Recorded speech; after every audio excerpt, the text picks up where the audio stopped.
All right, so today I have a 2015 Dodge Dart, and today I want to do a parasitic load test using the PicoScope. The reason I'm using this vehicle here is if you let this vehicle sit for about 2 to 3 days, the battery goes dead. Okay, you jump the vehicle, you charge the battery, tested the battery tested good, charging system's working good, but if you let the vehicle sit for about 2 or 3 days, the battery will be dead again. So obviously it has some sort of a parasitic load. So I guess in preparation for that, I did a couple things. Number one is I went to service information and actually looked up my specification for what is the maximum amount of parasitic load I should have. All right, and service information is telling me that the max I can have is 50 milliamps, which is a very common spec for a lot of vehicles out there. Another thing I wanted to see in the service information is how long it would take for all my modules to power down, essentially go to sleep. I found that also, and it basically says to wait 20 minutes for all your modules to power down. All right, so I actually just had this vehicle running here probably about 5 minutes ago. So again, I'll get this test started, but then I'm gonna have to wait to actually do my formal test. I guess in preparation for doing this test, I did a few things. You notice the doors are open, the trunk is open, the hood's open.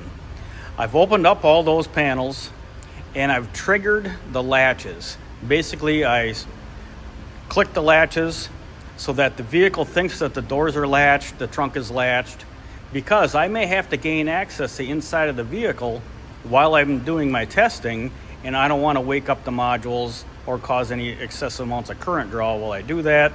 So did a little preparation there with all the doors open and the latches triggered.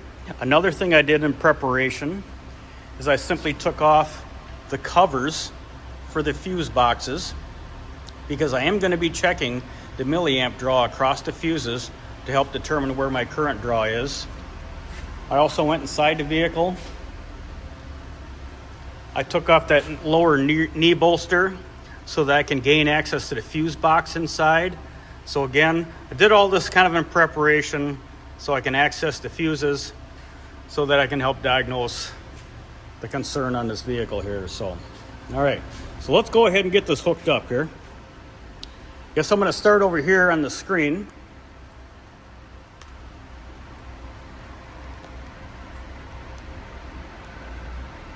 All right, okay. Now I'm gonna go ahead and open up PicoScope 7. Right here.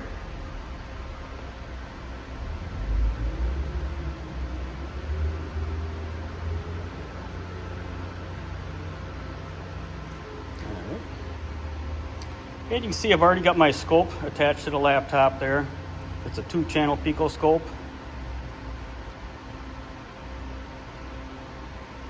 Now this is PicoScope 7. What's nice about PicoScope 7, it has guided tests for you. So I can just simply pick on charging and starting.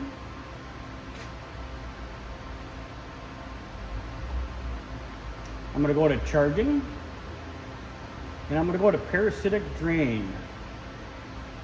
Now, you usually get 2 settings here. One is load setting files, and one is guide and setting files.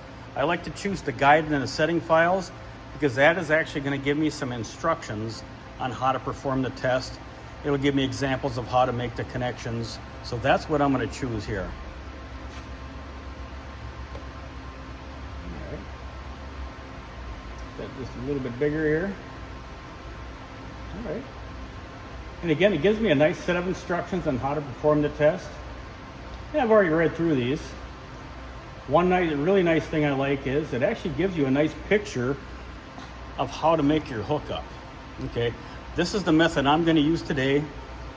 I'm going to use one channel that's going to go to the battery, and that's simply going to measure voltage. And I've got a low amp clamp that's actually going to go around the negative battery cable to actually measure the current draw. Now, this vehicle here has a small enough battery cable that I can actually use this method. There's quite a few vehicles out there that the cables are too large or maybe not accessible. Some of those cases I may actually have to disconnect the negative battery cable put in a fuse jumper and do that method. Either method works. The reason I like just not unhooking the battery is because any time that I've used now, I'm not going to have any modules wake up and go back to sleep. And plus, I don't have to change any settings and radios and clocks by disconnecting the battery. So I'm going to just amp clamp right around the battery cable without unhooking the battery. So,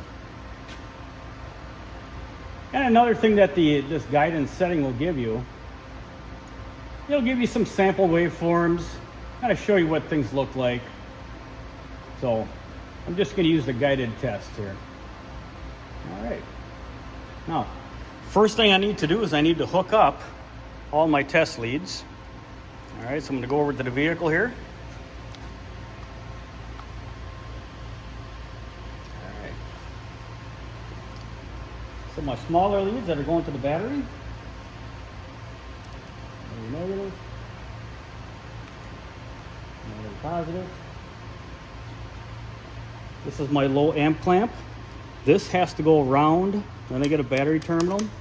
This is what's difficult on some vehicles. This doesn't fit on every vehicle here. So I'm gonna go right around the battery terminal here.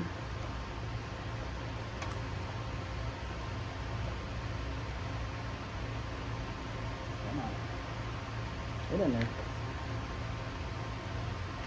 There we go. Okay. And amp clamps do have an arrow.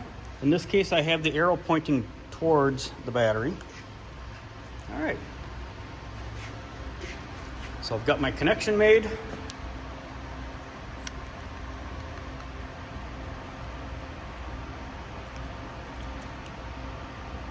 So I've got some glare from the sun, but up at the top of the screen, you can see right here where it says stopped. I'm going to go ahead and click that and actually then start the test. So I'm going to go up here, hit running. Okay, and right now our test is actually running. Now this is a situation too where again I've had the vehicle running maybe about 10 minutes ago. Remember from the instructions it said to wait 20 minutes before actually reading how much current draw you have. So at this point I'm just going to simply let this run, and I'm going to come back in probably about 10 to 15 minutes and then actually see what I have for an actual current draw on the vehicle.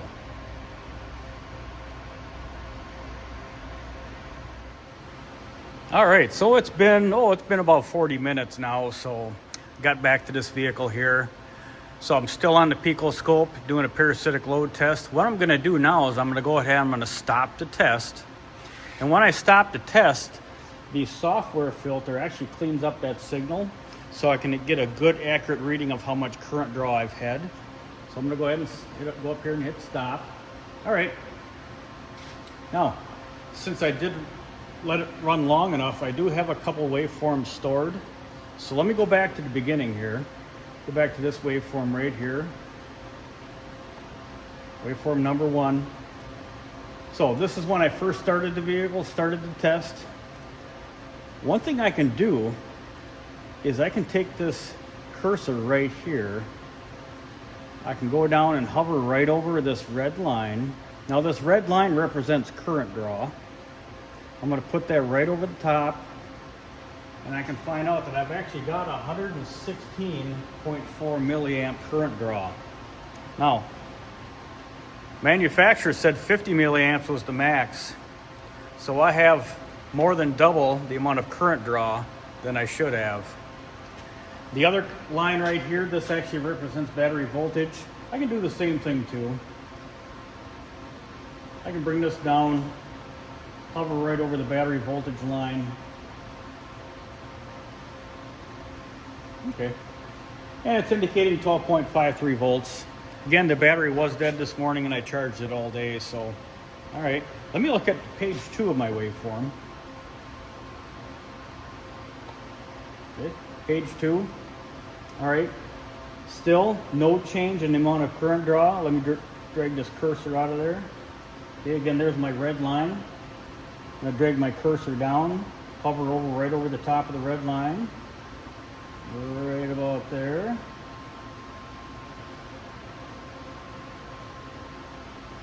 Okay, and it's saying 113.7 milliamps, basically about the same amount. So now here comes a problem.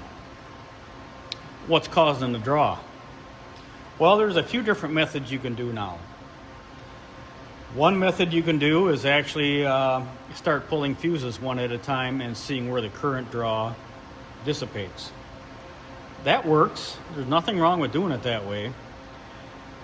The only problem, sometimes when you pull a fuse out, you pull away the power to a certain module, and when you put the fuse back in, that module turns back on, and now you may have to wait again in order to conduct your test.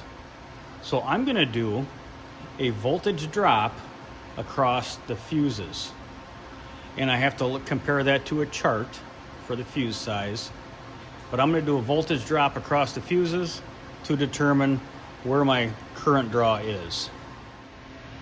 All right, so now I'm at the Underhood fuse box, and what I want to do here is I want to check for a voltage drop across each fuse. What I've got is a DVOM set up. It's on the millivolt scale, and so I'm just going to go through all the fuses in the fuse box. I'm looking for a voltage drop. It'll indicate on the screen whatever the voltage drop is.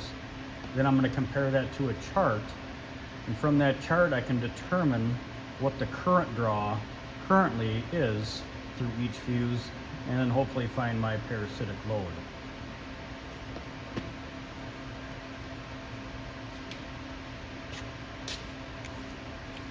Start at the bottom here. 0, 0, 0, 0, 0, 0, 0.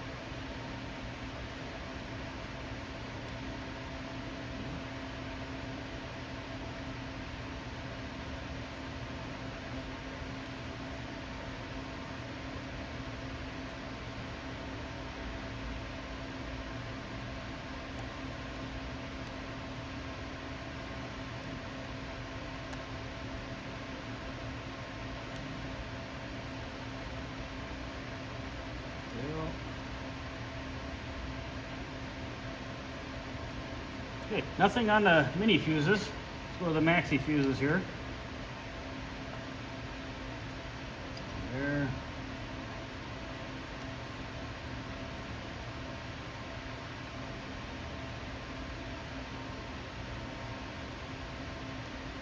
Okay, this one right here, I've got 2 millivolt drop across this 30 amp maxi fuse. I'm going to come back to that in a second here. Let me finish up the rest of them. Okay. Okay. So this fuse right here, 0.2 millivolts. 0.2 millivolts on that fuse right there. Now that is a 30 amp maxi fuse. Okay. So now I've got my chart here. Let's see here. 30 amp. Go over here, I got 0.2. 103 milliamps. 103 milliamps is going through that fuse right now. Okay, well that's 103 milliamps that I probably shouldn't have right now. Because again, by this time the vehicle's been sitting for probably close to an hour. I should not have that much current draw. So I have 103 milliamps. Now, my next step is I have to figure out, okay, what is that fuse for? What does it fuse feed? Okay, so here I've got a diagram of the Underhood power distribution block. And that was fuse number 6. It was a 30 amp fuse. And it's actually this fuse right here. All right. Now, what does that fuse feed? Fuse number 6. 30 amp green as the body control module number 3. All right, now I have to get a wiring diagram out to see what exactly all that fuse is feeding here. So I wiring diagram here. Here's my fuse number 6, right there. Okay. It's gonna highlight that fuse, fuse 6. Down here, down here, down here. Okay. Comes to this point right here. Oh, look at this. It feeds 4 more fuses. Goes over here, feeds fuse 51, fuse 57, fuse 49, and then fuse 50. All right, so now I have to find those 4 fuses.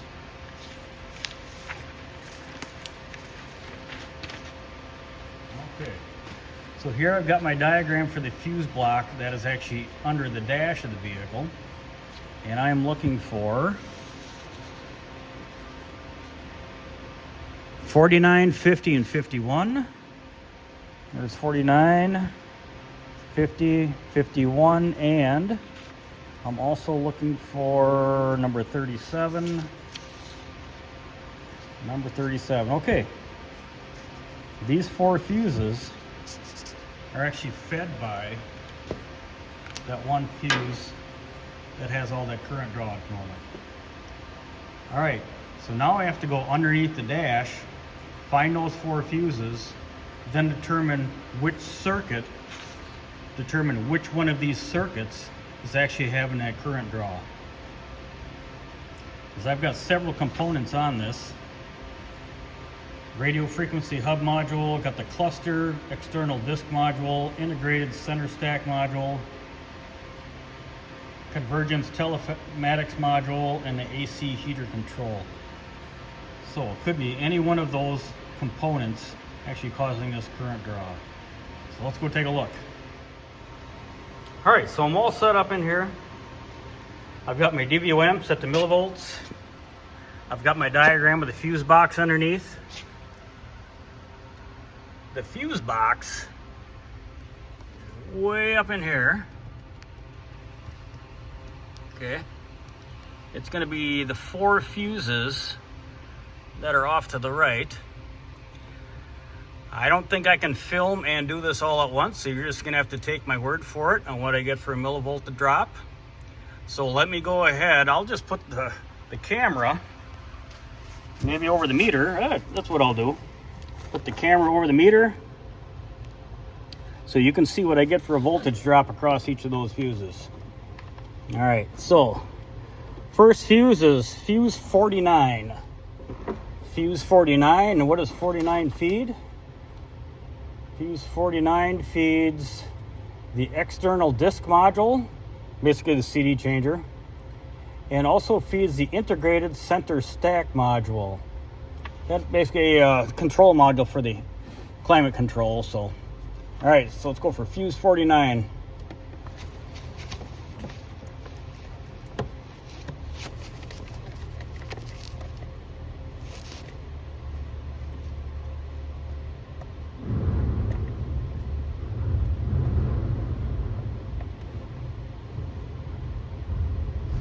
Okay, so I have, what is that? 1.2.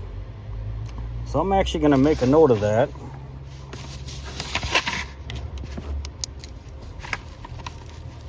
.2 across fuse 49.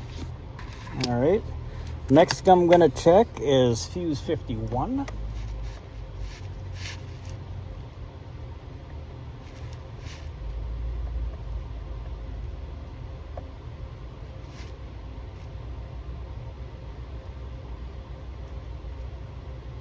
And I have 0. Next one is this fuse right here. And that's going to be fuse 37. 0. And the last one here, this last fuse is going to be fuse number 50. Whoa, oh, okay, hang on. Okay, fuse number 50, 0. I'm gonna go back to that first one and just double check it. I was getting 1.2 across the terminals there. All right. I'm getting 1.4 now. Okay, I'm gonna go with that 1.4. Oh. All right, so here's the 4 fuses that I tested. That fuse 49, that very top fuse, I was getting 1.2, sometimes it was 1.4 of a voltage drop across that fuse. Now, I have to go to another chart now. Now I'm going to go to a fuse voltage drop chart for a mini fuse. And that was a 7.5 amp fuse. And I had 1.2. All right. So I had 1.2. That was a 7.5 mini fuse. Right there. That would be 111 milliamps of current flowing through that fuse. Now, if you remember, I had 113 milliamps of parasitic load, and that was on fuse 49. Fuse 49 comes down here, feeds this component, that component, and then this component.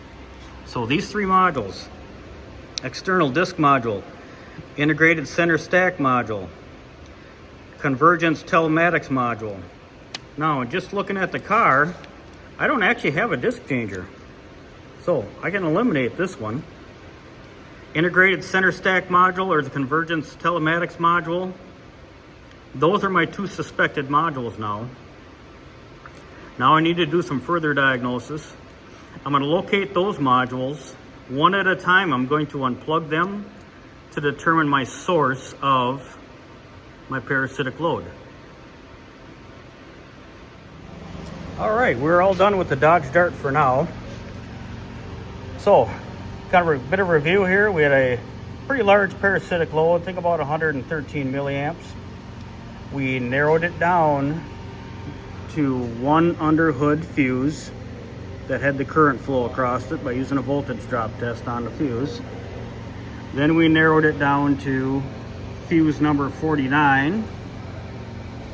Fuse number 49 fed these 3 components: CD changer, integrated center stack module, and the convergence telematics module. Luckily for us, the vehicle did not have a CD changer, so we got rid of that. What I did is I then unplugged each of these individual components just to simply locate the source of our parasitic load. Unplugged the convergence telematics module, that was the easiest one to get to, and that was not it. Unplugged the integrated center stack module, and my parasitic load went down to 6 milliamps. So obviously this module here is what's causing our current draw. Now the integrated center stack module, several different functions for that. That's our audio controls, that's your temperature controls, basically the infotainment system. That'll have to be addressed in the future, but I simply wanted to learn how to locate a parasitic load using the PicoScope. And we're all done. All right, so I got a bonus video here. The previous vehicle did have a problem, and we kind of walked through the process of diagnosing it. This vehicle here, yeah, it didn't have a problem. So I thought I'd just show you how to do the test. Again, this is just on a vehicle, does not have a concern. So I've got the same hookup under the hood, low amp clamp around the battery negative, and a lead to the both positive and negative of the battery. Got my 2-channel PicoScope.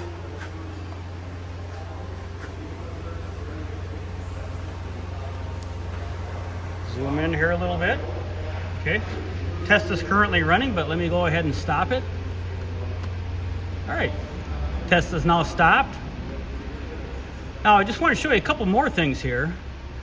First of all, let me go back to my cursors right here. Let me drag this right down. Put that right over the blue line.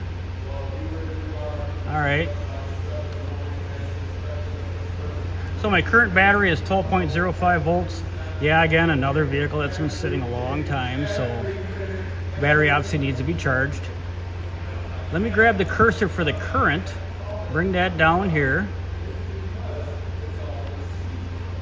When I first started the test, I was hovering right about there, and that was 334 milliamps, which I can see right here.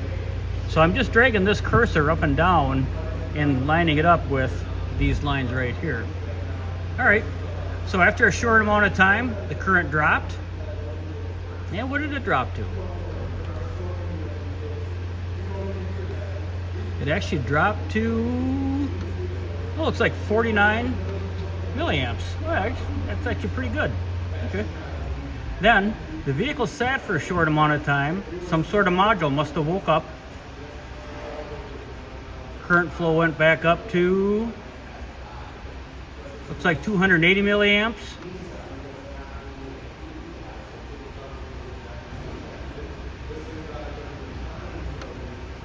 I'm gonna say we're right about there in the spikes. I'm gonna say maybe we have 1 or 2 milliamps right now of current draw. Again, it gets pretty inaccurate when it gets down into here where there's hardly any current draw at all. But again, this vehicle did not have a concern with the battery going dead. Another thing, as long as I'm here, there is some scales here to measure time also. So right here it says 1 minute and 39 seconds after I closed the door. That's me opening the door, that big spike right there. Okay, our current dropped. I have another cursor right over here. I can move around.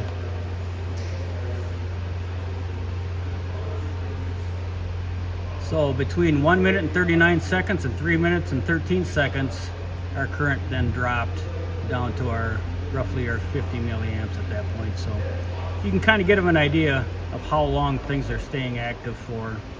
Like if I want to know how long this component was active for, I could drag these over. Okay. So 11 minutes and 12 seconds, 14 minutes and 13 seconds. Basically 3 minutes, whatever that was that turned on for 3 minutes and then turned itself off again. All right, so here's a vehicle with no concerns, using the PicoScope for the parasitic load test.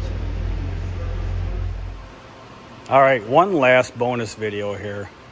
So I've got the PicoScope, I've got it set up for a parasitic load.